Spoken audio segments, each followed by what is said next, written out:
السلام عليكم ورحمة الله وبركاته. ازيكم حبايب قلبي؟ عاملين ايه؟ يا رب تكونوا في احسن صحة واحسن حال. اهلا بكم في قناتي وقناتكم قناة اسرار حياتنا لكل المواضيع اللي بتخص الحمل والولادة.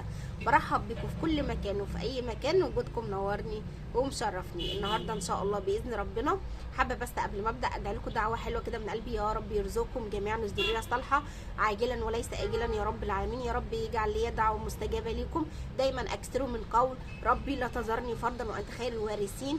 دايما اقراي سوره مريم بنيه الذريه السريع، بنيه الذريه او بنيه الحمل السريع، وخدي الكلمتين دول حطيهم كده زي الحلقه في ودنك واعملي بيهم، وان شاء الله باذن ربنا هيكرمك الحمل وهيكرمك الذريه ان شاء الله باذن الله. يا رب يكرمكم جميعا، يا رب افرح لكم من كل قلبي ان شاء الله، وتيجوا تبشروني هنا في القناه في تعليق كده تحت، وافرح لكم من كل قلبي لانكم اخواتي واصحابي وحبايبي، وانا بحب الخير للناس كلها وبحب ان انا افرح للجميع.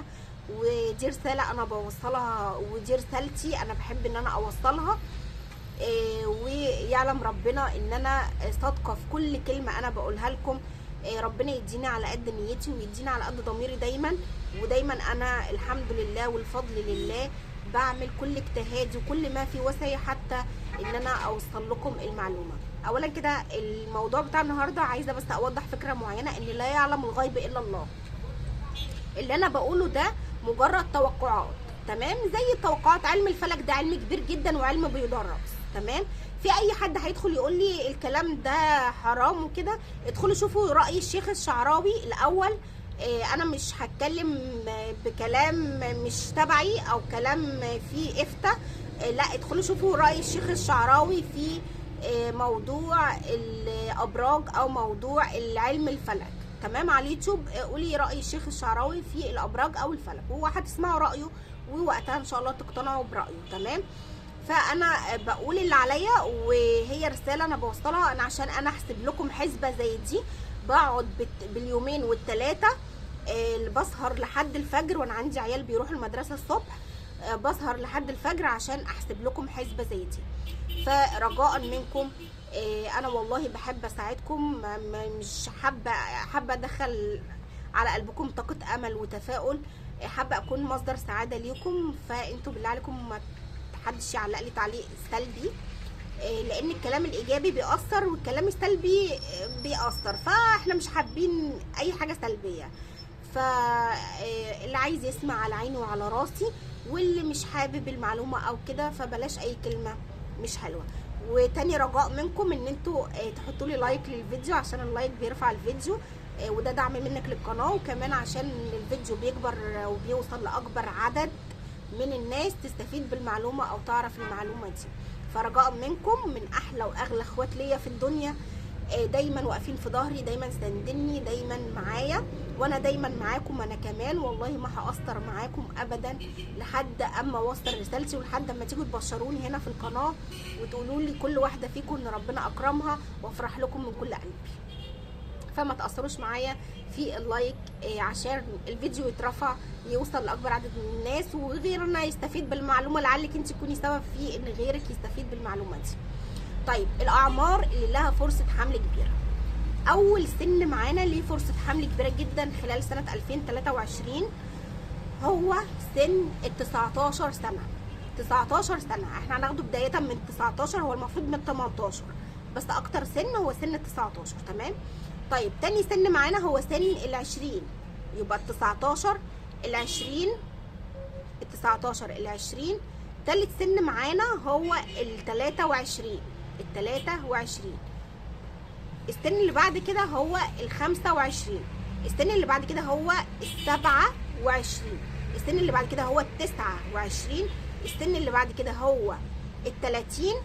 والخمس سنين بعد 30 يعني 31 32 33 34 35 لحد ال 35 دول انا عايزه اقول لكم من سن ال 30 لحد ال 35 لهم فرصه حمل كبيره جدا جدا جدا، من شهر 1 و3 و6 و7 و8 و9 و10 لحد 12، تمام؟ لكم فرصه حمل كبيره جدا الخمس سنين من ال 30 لحد ال 35 ان شاء الله باذن رب العالمين.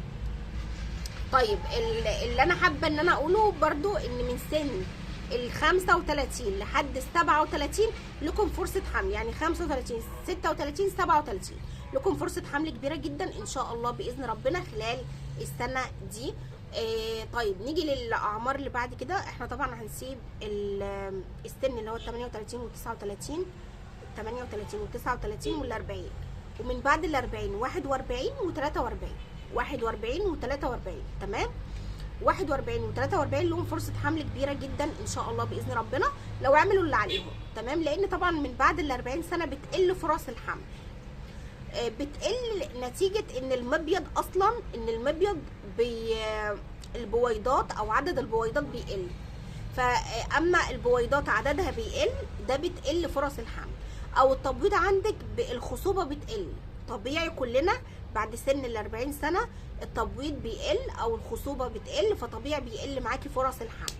فدي نقطه مهمه جدا ان ممكن تقل معاكي فرص الحمل نتيجه ان التبويض بيقل معاكي او ان التبويض ما بيكونش في احسن صوره تمام. فده اللي بينتج عنه ان بتقل معاكي فرص الحمل بشكل كبير جدا.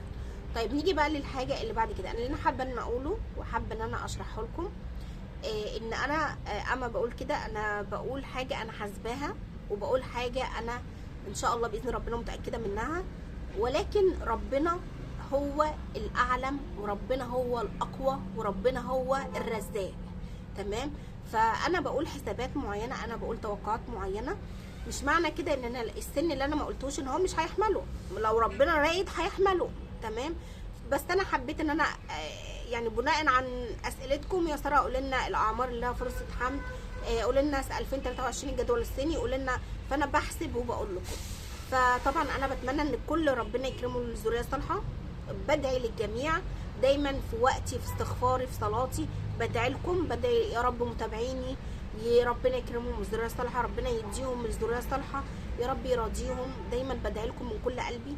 فانتوا اعملوا اللي عليكم واعملوا بالاسباب وعايزه اقول لكم ان انتم مش معنى ان انا بقول كده ان انتم مثلا حد ما قلتش سن ان هو مش هيحمل، لا ممكن يحمل عادي. احنا لو قلنا يا رب ورفعنا ايدينا ممكن يتغير قدرك في لحظه. الدعاء بيغير القدر، الاستغفار بيغير الاقدار، فالاتنين دول التزمي عليهم، الاستغفار والدعاء، هتلاقي ان ربنا رضاكي ان شاء الله باذن ربنا. يا رب يرضيكم جميعا ويا رب يرزقكم الذريه الصالحه عاجلا وليس اجلا يا رب العالمين، ويجعل لي دعوه مستجابه لكم يا احلى واغلى اخوات. استنوني في فيديو جديد ان شاء الله، اشوفكم على خير واسيبكم في رعايه الله واسيبكم في حفظ الله. دمتم بالف صحه سالمين عافيين يا رب العالمين، والسلام عليكم ورحمه الله وبركاته.